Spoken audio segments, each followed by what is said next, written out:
Hai anakku, peliharalah pertimbangan dan kebijaksanaan, karena pertimbangan dan kebijaksanaan menjadi kehidupan bagi jiwamu dan perhiasan bagi lehermu. Maka engkau berjalan dengan aman dan kakimu tidak terantuk. Engkau tidak terkejut pada waktu ada kekacauan. Engkau berbaring dan tidur nyenyak. Saya ulangi. Hai anakku, peliharalah pertimbangan dan kebijaksanaan. Maka engkau berjalan dengan aman dan kakimu tidak terantuk. Engkau tidak terkejut pada waktu ada kekacauan. Engkau berbaring dan tidur nyenyak. Saudara-saudara dalam kemanusiaan, saudara-saudara yang mengasihi Tuhan dan dikasihi Tuhan. Kembali lagi nasihat dari Salomo atau dikenal juga sebagai Nabi Sulaiman kepada siapapun, rakyat, orang dewasa, anak-anak, dan semuanya. Salomo sebagai seorang raja, dia berkata kepada sebuah pendengar sebagai anak-anakku, agar tidak meninggalkan atau menjaga, merawat pertimbangan dan kebijaksanaan yang ada pada diri masing-masing. Pertimbangan dan kebijaksanaan yang datang dari suatu proses serta pengalaman yang panjang. Ayat-ayatnya sebelumnya mengatakan, peliharalah pengertian, pengetahuan, dan juga hikmat. Mengapa? Karena peliharalah pertimbangan atau harus memelihara pertimbangan dan kebijaksanaan, karena pertimbangan dan kebijaksanaan menjadi hidup, menjadikan seseorang bisa melihat hal-hal yang tersembunyi dan di dalam hidup dan kehidupannya, dan dia menemukan bahwa ada hal-hal yang punya makna, tersirat, dimengerti, dipahami, bukan berdasarkan apa yang terlihat, tapi apa yang tidak terlihat, tapi muncul dalam lambang-lambang, dalam gambar-gambar benda atau gerak dan perilaku. Nah, jika memelihara pertimbangan dan kebijaksanaan menurut Amsal, maka bergerak, melangkah, mobilitas tidak terhambat, mampu tenang jika ada chaos, ada kekacauan,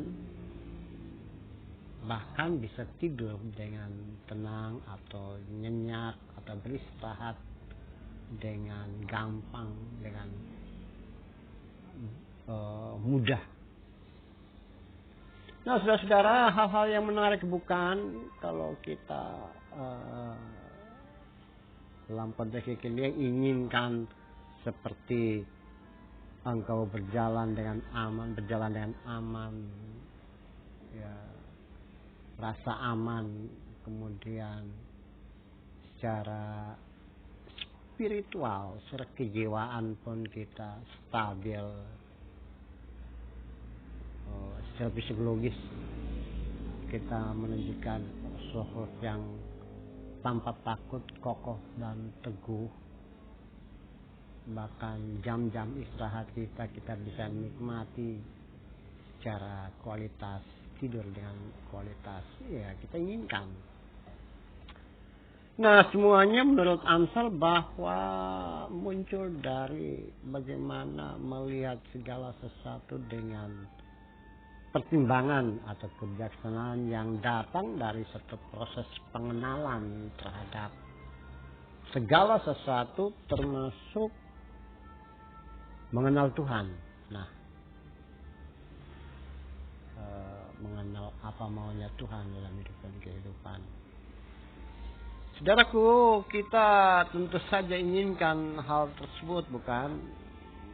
Kita mampu melangkah dengan keberanian, dengan rasa aman, dengan kepastian. Bahkan hal-hal yang bisa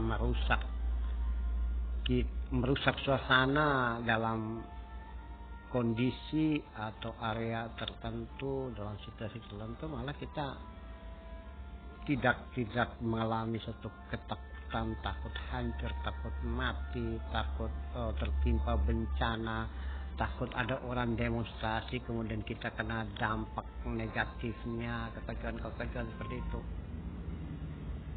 Bahkan kalau kita istirahat pun bisa dengan tenang, karena kita menikmati segala sesuatu dengan pemahaman yang benar, pertimbangan yang benar, kebijaksanaan. Melihat segalanya bukan saja yang terlihat di depan atau tanda-tanda atau warna-warni yang terlihat, tapi kita mampu melihat semuanya itu dalam seakan-akan itu benda itu bercerita kepada kita hal yang benar, hal yang sebenarnya. Gambaran-gambaran unik yang kita temukan dalam kehidupan semua seakan-akan bercerita, ini loh yang sebenarnya terjadi. Makanya jangan takut. Ini loh pertimbangan bijak, lebih bijak melihat segala sesuatu. Kita mendengarkan orasi dan narasi yang keluar dari banyak orang yang bisa saja menyakitkan atau menunjukkan hal-hal yang tidak benar. Tentu saja dengan pertimbangan dan kebijaksanaan yang ada pada kita tidak langsung melawan atau muncul perlawanan terhadap orasi dan narasi seperti itu. Justru kita melihat, oh ya, ada makna di balik benda-benda, kita ada makna di balik apa yang tertulis, yang terlihat. Bahkan ada makna di balik orasi dan narasi yang kita dengar dan lihat. Nah, itu sebabnya dalam Amsal, hai anakku, peliharalah pertimbangan dan kebijaksanaan, maka engkau akan begini.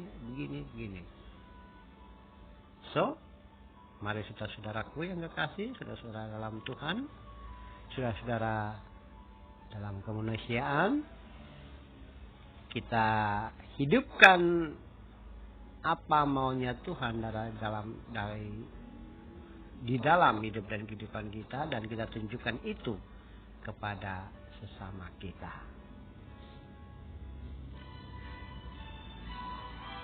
Tuhan, jadikan kami sebagai anak-anak-Mu yang selalu setia mendengar dan mengikuti apa maunya Tuhan, apa mau-Mu dalam hidup kekinian kami. Amin.